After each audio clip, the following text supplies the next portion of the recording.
Մեկ տարի առաջ 2024-ի ապրիլի 23-ին Հայաստան-Ադրբեջան պետական սահմանի Տավուշ-Ղազախ հատվածում տեղադրվեց առաջին սահմանային սյունը։ Արդյունքում սահմանազատվեց 12 կիլոմետրանոց հատված։ Անվտանգային ինչպիսի հարցեր են լուծվել։ Մեկ տարվա ընթացքում ինչ է փոխվել սահմանամերձ այս բնակավայրերում ապրող մարդկանց կյանքում։ Շանթ հեռուստաընկերության նկարանող խումբը բացառիկ հնարավորությամբ այսօր Կիրանցում է զրուցելու մարդկանց հետ, ծանոթանալու նրանց առօրյային ու նրանց զգացողությունների մասին, պատմելու հեռուստադիտողին։ Կիրանցի մուտքը խորհրդանշող խաչքար հուշաքարն է։ Արծվի խրոխտ հայացքի ներքո Կիրանցի մուտքի մոտ ամեն օր եռուզեռ է։ Այս հատվածով է անցնում Երևան-Թբիլիսի միջպետական ճանապարհը, որին զուգահեռ սահմանազատումից հետո կանգնեցված հայտնի պատն է։ Այն բոլորովին էլ սահմանագիծը չէ, ինչպես կարծում են Կիրանցից հեռու ապրող շատերը, այլ այն ավելի շատ հոգեբանական նշանակություն ունի։ Արդեն մեկ տարի է սահմանազատված հատվածներում սահմանի պահպանության համար հայելային կերպով ծառայություն են իրականացնում ոչ թե պաշտպանության նախարարության, այլ ԱԱԾ սահմանապահ զորքերը։ Ռազմաճակատի գիծը վերածվել է սահմանագծի։ Ինչ է փոխվել։ Առաջին հարցը, որ ուզում ես անմիջապես տալ, այն է, թե ինչպիսի մթնոլորտում են ապրում տեղացիները, կան արդյոք կրակոցներ։ 32 տարի անընդհատ մեկ-մեկու վրա կրակելով եւ այլը այսօր հասկանալի պահով ոչ մի ձևի կրակոց չկա, ոչ մի բան չկա, բայց չգիտենք վաղվա մասին ինչ կարալի, որովհետեւ մենք հələ չենք եկել հասել այդ փուլին, որ հասկանանք վաղվա մասին ինչ կարալի, բայց այս պահին սահմանազատումից հետո ոչ մի կրակոց չի եղել։ Մենք ապրում ենք մեր բնականon ձևով, վախ չկա, ոչ մի խոչընդոտ չկա, հանգիստ, նորմալ վիճակ։ Կրակոց եւս չկա։ Չէ։ Այդա Խոջայանի ընտանիքին պատկանող տունը սահմանազատումից հետո քանդվեց, քանի որ ուղիղ այն մասում էր, որտեղով պետք է անցներ նոր ճանապարհը։ Ընտանիքն ընդգրկվել է բնակարանաշինության նոր ծրագրում։ Սպասում են լավ եղանակի, որ ստացած 21 միլիոն դրամով իրենց նոր տունը կառուցեն ու դուրս գան ժամանակավոր այս կացարանից։ Մենք սիրում ենք մեր գյուղը, կամանանք այստեղ։ Կիրանցում մինչև սահմանազատումը եղել է մոտ 85 տուն, սահմանազատումից հետո մեկ տուն էլ մնաց սահմանից այն կողմ։ Տանտերը Մհեր Սիմոնյանը կառավարությունից ստացել է փոխհատուցում ու Կիրանցում նոր տուն է գնել։ Այժմ զբաղված է հիմնանորոգման աշխատանքներով։ Առհասարակ 1990 թվականից մինչև 2020 թվականը Կիրանցում կառուցվել է ընդամենը մեկ տուն, իսկ հիմա շինարարական եռուզեռ է։ Նոր ծրագրով կառուցվում ու կառուցվելու են 45 նոր տներ։ Շատ ուրախ ենք, որ տեղես ունեցավ իր հիմնական տունը, գյուղը չի բացակայելու է, հիմա արդեն գլխին ծածկ ունի, տուն ունի, ազգային ժողովի դեպուտատ Գեգամ Նազարյանի ծրագիրն է, շատ ուրախ ենք, որ ծրագիրը ընդունվել է, առաջարկը չի մերժվել։ Բնակարանաշինության այս ծրագրով կառավարությունը սահմանամերձ համայնքներում ապրողներին նախ հատկացնում է 16 միլիոն դրամ տուն կառուցելու համար, ապա եւս 5 միլիոն դրամ տան ներքին հարդարման համար։ Այժմ ծրագիրն իրականացվում է Տավուշի մարզի 4 եւ Վայոց ձորի 1 գյուղում։ Նաեւ սա է պատճառներից մեկը, որ օրինակ Կիրանցում գյուղից արտահոսք չկա։ Ավելին գյուղ է տեղափոխվել Աչաջուր գյուղից մի ընտանիք, որը դարձյալ այս ծրագրով գրեթե ավարտին է հասցրել նոր տան կառուցումը։ Տան հայրը մանկավարժ Արտակ Աստանյանը նոր տան համար վայր է ընտրել գետի հարևանությամբ ամայի մի տարածք, որտեղ նրա խոսքով փուշ ու տատասկ էին։ Զուգահեռ նաև հիմնել է այգի ու որոշել, որ այս տարի անպայման բերք է ստանալու, եթե ոչ ծառերից, գոնե ազնվամորուց։ Արդեն մենք հիմա հանգիստ ենք, որովհետև կա այդ փշալարը, եւ այդ փշալարից այս կողմ այն կողմ մարդիկ ազատ ելքումուտ չունեն։ Կիրանցում շինարարների պակասը լրացվում է դրսից կամ կողքի գյուղերից եկած վարպետներով։ Վարպետներն իրենք են նշում, սա նաև այսպես ասած խոպանի այլընտրանքն է։ 28 տարի խոպան եմ գնացել,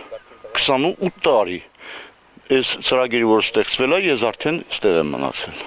Ոստեղ եմ աշխատում իմ բրիգադով, այուն գերոջս հետ, այնքան ուրախ ենք, որ այսպես գալիս ենք, տեսնում ես մի երևի 10 օրից 20 օրից էլ ստեղ մերքաբերել ենք աշխատել։ Համայնքի ղեկավարը նշեց, որ Կիրանցում նոր տուն կառուցել շատերն են ցանկանում, բայց բախվում են բանկային խնդիրների։ Ես կխնդրեի մեր կառավարությունը հատուկ ուշադրություն դարձնի այս դեպքի համար, որ Կիրանցեցին ինքը, այդ որը որ բանկերի հետ խնդրեմ ունի եւ այլը, կարենա այս լավ այս հրաշք ծրագրից օգտվի։ Իհարկե գյուղացիների համար անակնկալ էր, որ սահմանագիծն անցավ ոչ այնպես, ինչպես պատկերացնում էին իրենք կամ այն փաստացի սահմանով, որը եղել է մինչև 1991 թվականը։ Հեշտ չէ կորցնել մշակված այգիներ, արտեր, բանջարանոցներ։ Գիրանցում մինչև սահմանազատումը ամեն տարի կատարվել է մոտ 30-ից 40 հեկտար աշնանացան։ Հիմա կիսով չափ կրճատվել է։ Հասկանալի պատճառներով կրճատվել է նաև խոշոր եղջերավոր անասունների թիվը, բայց մարդիկ պատրաստ են անցնել խելացի անասնաֆերմաներին, բայց նախ անհրաժեշտ գիտելիքներ ձեռք բերելուց հետո։ Գիրանցը ունի նաև նոր դպրոց։ Նախորդ տարվա սեպտեմբերի 1-ից գյուղի աշակերտները բարձր աստիճանի վթարային շենքից տեղափոխվել են բոլոր հարմարություններով ապահովված ժամանակակից նոր դպրոց։ Գիրանցեցին այսօր էլ պահանջներ եւ առաջարկներ ունի կառավարությանը։ Նախադպրոցական հասակի մոտ 4 տասնյակ երեխա կա, որոնց ծնողները երազում են մանկապարտեզի մասին։ Գյուղը նաև բուժկետ չունի։ Տեղացիները մտածում են նոր այգի ու ֆերմա հիմնելու, բնական գազ ունենալու, նոր տուն կառուցելու մասին, բայց ոչ արտագաղթի։ Առանց ընկճվելու այսօր 460 գրանցված բնակչություն կա։ Գիրանցը երբեք չի կոտրվելու։ Գիրանցը կանգուն ամնալու։ Հարմարվելով նոր իրավիճակին գիրանցեցիները անամբեր սպասում են, թե երբ է իրականություն դառնալու գյուղի զարգացման, նորացման կառավարության խոստացած նոր ծրագիրը։ Ճարտարապետները, մասնագետները արդեն իսկ սկսել են իրենց բարդ գործը։ Երևի թե միջադեպը չունեցող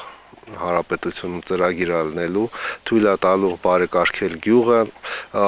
ստեղծել նոր նախագծային դիզայն կոդեր, բարեփոխվելու են գյուղի փողոցները, ստեղծելու են նոր հասարակական գոտիներ, հիմնովին վերակառուցվելու են տանիքները։ Լինելու են նոր թաղամասի էսկիզային նախագիծ, որի շրջանակում տներից զատ գյուղում կկառուցվեն նոր մանկապարտեզ ու բուժկետ, կբարեկարգվի համայնքապետարանի շենքը, որն իր մեջ կներառի նաև համայնքային կենտրոն։ 4 դարից գյուղում արմատներ գցած գիրանցեցիները զբոսաշրջիկներին ցույց տալու շատ բան ունեն՝ հուշարձաններ, եկեղեցիներ, անտառներ ու ոչ միայն։ Բրինջ կամ, ինչպես տեղացիներն են ասում, փռնչքի տեսակի այս ծառը ավելի քան 700 տարեկան է։ Գիրանցի հուշահամալիրի այս տարածքում ժամանակին նկարահանվել է «Ճանապարհ դեպի Սասունցի Դավիթ» ֆիլմը։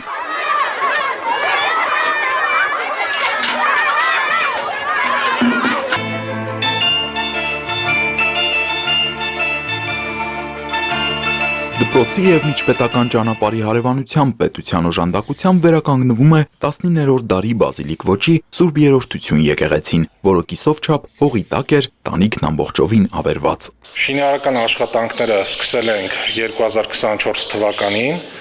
ավարտը նախատեսվում է 2025 թվականի հունիս ամսին, հունիսի վերջ։ Իրականացրել ենք ամբողջությամբ եկեղեցու վերականգնումը։ Եկեղեցու շուրջ հույս ունենք, որ պիտի զարգանա գյուղի համայնքային կյանքը, պիտի լրացնենք այն բացը, որը որ եղել է տարիների ընթացքում, այն բացը, երբ աղոթք չի հնչել այստեղ, այլևս պիտի ընդհատվի դա եւ մեր պապերի աղոթքը պիտի շարունակություն ստանա։ Գիրանցեցիները միաբերան պնդում են, իրենք վախեցող ու արտագաղթող տեսակ չեն։ Հավելում են, եթե գյուղը դիմացել եւ մնացել է մոնղոլների եւ Շահ Աբասի արշավանքներից հետո, ապա անկախ Հայաստանում կմնա ու կշենանա։ Տիգրան Հովակիմյան, Լևոն Խաչատրյան, Հորիզոն։